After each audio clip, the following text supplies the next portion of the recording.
Unit 7. Test 2. Instructions. You will hear a number of different recordings and you will have to answer questions on what you hear.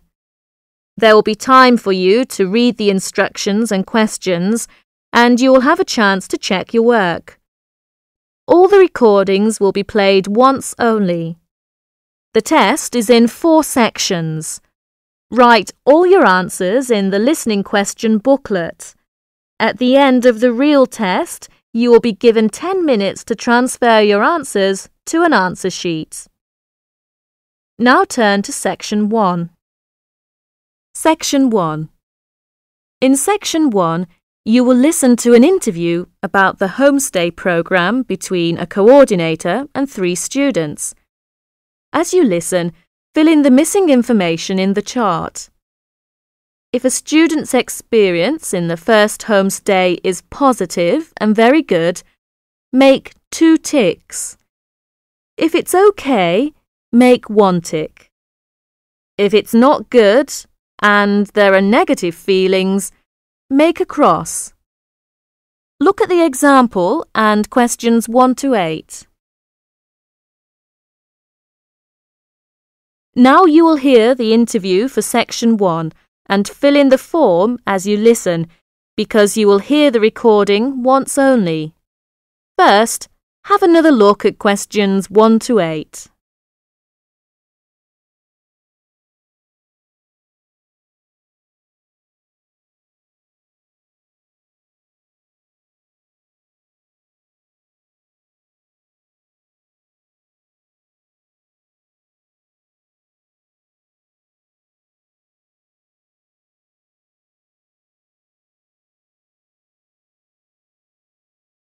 Now you will hear the interview.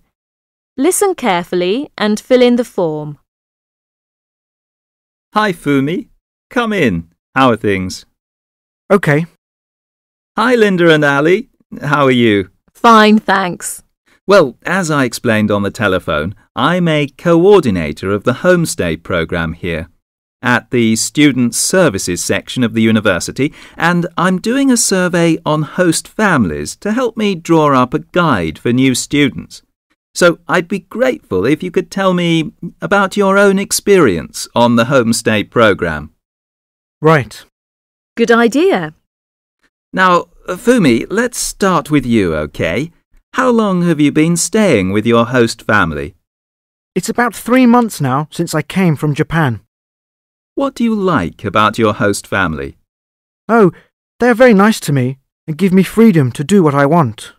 I feel quite safe there, just like at home. Do you like the food there? Yes, I love Canadian food. I always want to try new things. It sounds good. Is your experience a positive one for the homestay program? Yes, I think this homestay program is very good, and it really provides an opportunity for cultural exchange between Canadians and international students. Thank you, Fumi. We'll come back to you in a minute. Linda, I'd like to ask you some questions. You have been here for about 1.5 years, is that right? Actually, it's about 2 years since I left Beijing in 2003. What do you think about the program? The homestay program? The program itself is quite good, but it really depends on the individual host family. My first host family was quite a nice family, especially the first 2 weeks. They took me to the bank, shopping center. It did many things for me, but I had a problem later. What was the problem? My biggest problem was the food. It was awful. They provided me with sandwiches for breakfast and lunch, and they liked to eat raw vegetables and not fully cooked meat for supper. I was not used to their food, and sometimes I felt sick. I had stomach problems for quite a long time. I see. I'm sorry to hear that.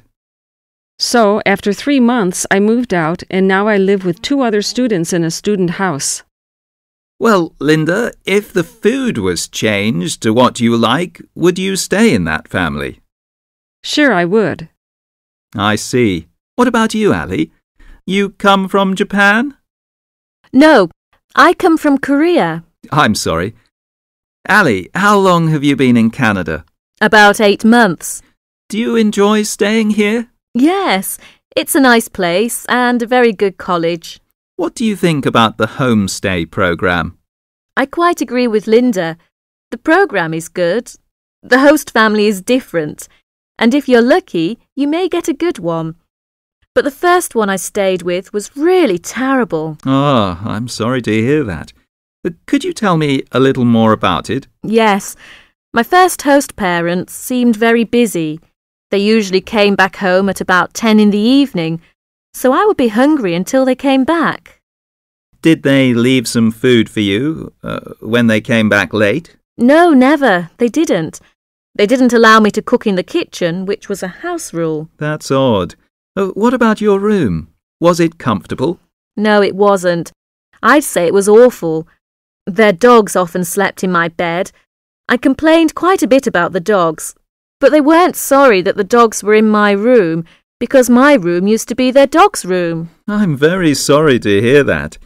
Did you tell this to anyone in the office? Yes, I did. So I was moved out and changed to the host family where I stay now. Are you happy with the new host family now? Yes, I'm very happy now. They're nice and very considerate and often help me with my homework. How about the food? It's good and often served on time. Good for you. Thank you very much.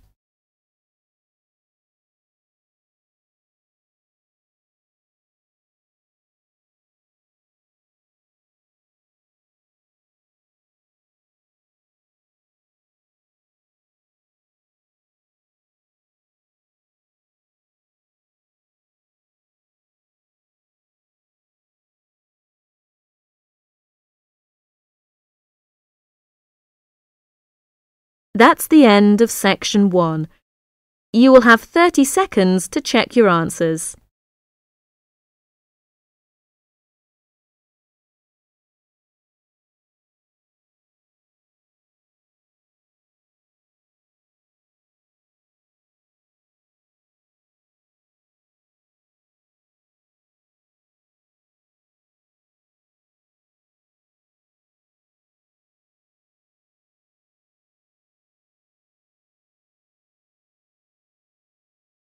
Now turn to section 2. Section 2.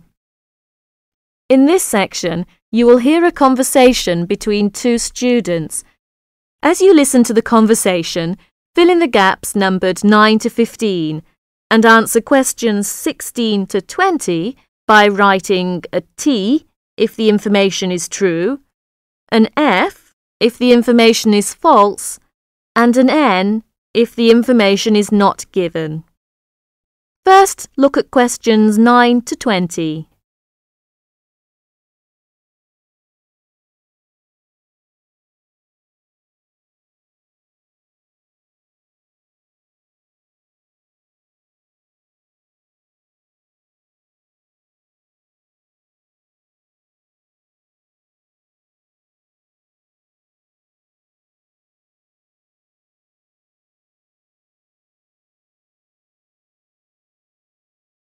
Now listen to the conversation and do questions 9 to 20. Hi, Marty. What did you think of the lecture? It was really good. I enjoyed it very much. By the way, how are you doing with your European Studies tutorial paper? Oh, good. I've just finished it, actually. I need to do something different tonight. What are you doing tonight? Would you like to go out with me? Oh, I'm sorry, I can't. I have to work late tonight. What for? Well, I have to finish my paper and prepare my presentation for tomorrow. Ah, I see. What's your presentation topic? Well, after some consideration, I decided to talk about Napoleon. Oh, that's an interesting topic. Napoleon is one of my favourite characters too. Have you got time for a cup of coffee? Can you tell me about it as a sort of practice? That would be great. Now, tell me about Napoleon. I know he used to be a French soldier, and very quickly he became Emperor of France. Do you know when he was born? Yes. He was born in 1769 on the island of Corsica, and when he was only 10 years old, his father sent him to a military school in France. Was he a brilliant student at school? No, he wasn't, but he excelled in mathematics and military science. And then, when he was 16 years old, he joined the French army. Oh, I didn't know he joined the army that young. His military career brought him fame, power and riches, but finally defeat. Napoleon became a general in the French army at the age of 24. Several years later, he became Emperor of the French Empire. Do you know when he became an emperor? Yes, on May the 18th, 1804, he became Emperor of France, and the coronation ceremony was held at Notre Dame on the 2nd of December. He was only 35 that year. He was really many things, but he was, first of all, a brilliant military leader. His soldiers were ready to die for him. Yes, he was really short, too. Of course, Napoleon had so many military victories, so his size wasn't an issue. You're right. At one time, he controlled most of Europe. Yes, but at that time many countries, including England, Russia and Austria, fought fiercely against Napoleon. Right. His defeat came when he decided to attack Russia. In this military campaign in Russia, he lost most of his army. Shortly after his defeat, his abdication followed at Waterloo. And then he tried to escape to America, but he failed. He finally surrendered to the British government, and then they exiled him to St. Helena Island. I know his last years were spent there with a few chosen comrades. Do you know how old he was when he died? He lived there until he died. He died in 1821 when he was only 51 years old. He died alone, deserted by his family and his friends. Well, that's a pretty sad way to end one's life. Well, Marty, I'm sure your presentation will be really good. You know, you could also give the chronological order of his life, and this may help your classmates to follow your presentation. Yes, that's a good suggestion. Thank you, Tom. You're welcome. I have to go now. I have another lecture to attend. Good luck. Thank you. You've been really great help. I'm sorry that I can't come out with you this evening, but have a nice time. Bye. Bye. That's the end of section 2. You will have 30 seconds to check your answers.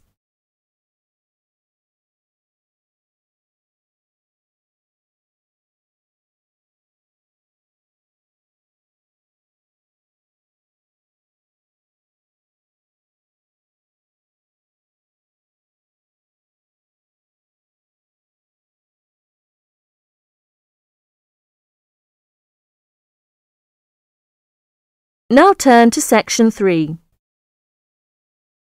Section 3. In section 3, you will hear a talk on ocean spills. As you listen to the talk, circle the appropriate letter for questions 21 to 23 and complete the statements numbered 24 to 30 by writing no more than 3 words in the spaces provided. First, you'll have some time to look at questions 21 to 30.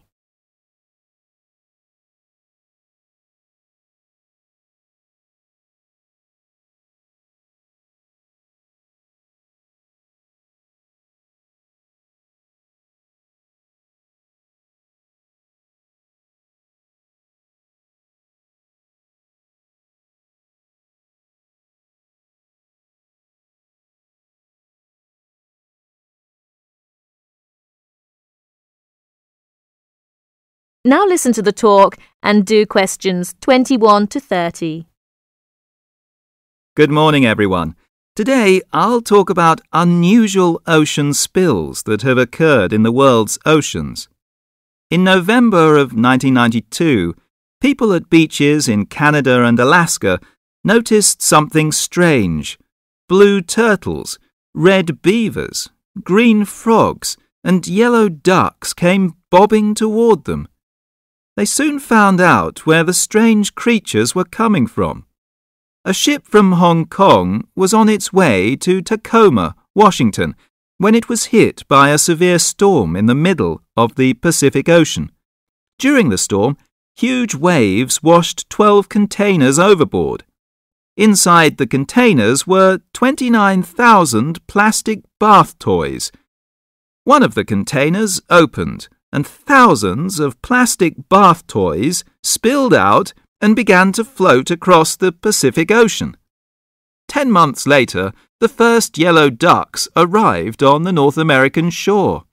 Beachcombers along the shore began to find the toys and reported them to local newspapers. But the people who were most excited by the plastic toys were the oceanographers. It gave them an opportunity to study ocean currents and winds. Oceanographers drop bottles into the ocean to study these things. But it would be too expensive to drop 29,000 bottles into the ocean at once. Imagine the value of studying the plastic ducks and frogs. This gave some interesting information to the oceanographers. The first toys were picked up in Sitka, Alaska, 10 months after they were washed off the ship. Some headed back into the North Pacific, while others drifted around the Arctic Ocean and headed for the North Atlantic. Many of the toys were swept northeast by the wind and were frozen in the ice of the Bering Sea. They're expected to cross the North Pole and float on down to the British Isles. This reminds me of another unusual ocean spill. In 1990, a ship travelling to the west coast of the United States from Korea was caught in a severe storm. The waves swept 21 containers of Nike shoes into the water. Scientists estimate that about 80,000 running, jogging and hiking shoes, 40,000 pairs of shoes, to you and me, hit the water at once. The shoes were for men, women and children. About 6 months later, people at beaches from Oregon to British Columbia began to find running shoes washed ashore. By the end of the year, Washington newspapers reported people finding hundreds of shoes. In Seattle, thousands of shoes floated to shore. Since the shoes were not attached, they arrived one at a time. The shoes were dirty, but after they were washed, they were still in good condition. People set up exchanges to find matches for their shoes. Oceanographers studied the information to learn more about the ocean. Some Nike shoes reached Hawaii, others went to the Philippines and Japan. According to the scientists, some of the shoes are on a trip around the world and should end up back in Washington and Oregon. Can you believe it? Many pairs of running shoes, as well as plastic ducks and frogs, are still on their ocean journey.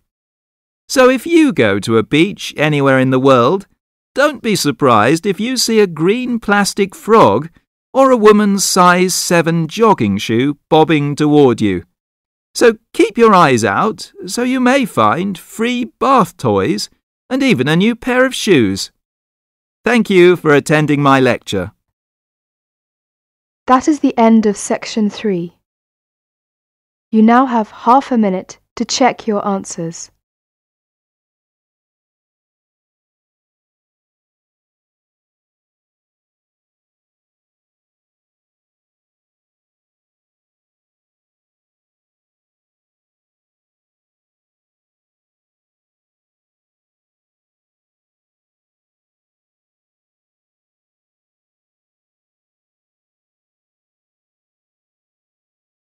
That is the end of section 3. Now turn to section 4. Section 4. In this section, you will hear a talk about chocolate.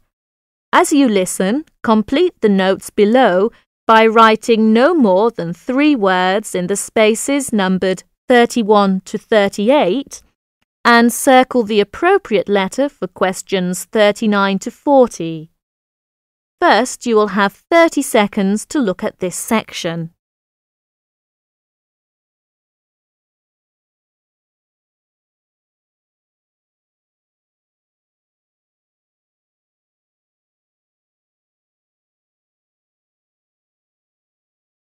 Now listen to the talk and do questions 31 to 40. Good morning, everyone. Today my talk is going to be about chocolate. I'm going to talk a little bit about the history of chocolate, but first I'm going to tell you a story about Julia Proctor. She eats her favourite food. She feels guilty. She knows that chocolate has a lot of fat and sugar, but Julia says she is addicted to chocolate, and once she starts eating it, she can't stop. Julia isn't the only one who is addicted to chocolate. It is a favourite food for people all over the world, and in a survey of 16 different countries, people preferred chocolate to ice cream, cakes and cookies. In the United States, chocolate is a $10 billion industry. For Valentine's Day, for example, people spend over $400 million on chocolate. The idea of eating chocolate didn't begin until the 19th century. Before that, people drank chocolate. The custom began in Central America, where the Aztecs drank bowls of chocolate to stay alert. When the liquid chocolate was brought to Spain in the 1500s, people thought it was medicine because it tasted bitter like other medicines. In fact, the people who made chocolate into drinks were either druggists or doctors. Then people discovered that mixing chocolate with sugar made a wonderful drink. King Ferdinand of Spain loved this drink so much that he put out an order. Anyone who talked about chocolate outside the court would be killed. So, for about 100 years, chocolate was a secret in Spain. But finally, people found out about chocolate and it became a popular drink throughout Europe. In the 1800s, a British chocolate maker discovered a way to make chocolate smooth and velvety. Then the Swiss added milk to the chocolate. Today, most Americans prefer milk chocolate, while most Europeans prefer dark chocolate. Now research shows that chocolate is actually good for us because chocolate has a variety of vitamins and minerals, and it has more than 300 different chemicals. One chemical works on the part of the brain that feels pleasure. People who feel good when they eat chocolate are actually healthier because feeling pleasure is important for health and can protect against illness. Good chocolate doesn't have much fat or sugar. You can enjoy it if you eat a little at a time. So, thinking about Julia Proctor, who I mentioned at the beginning, if you just eat a little at a time, that isn't a big problem. That's the end of my talk on chocolate. That's the end of section 4. You will have 30 seconds to check your answers.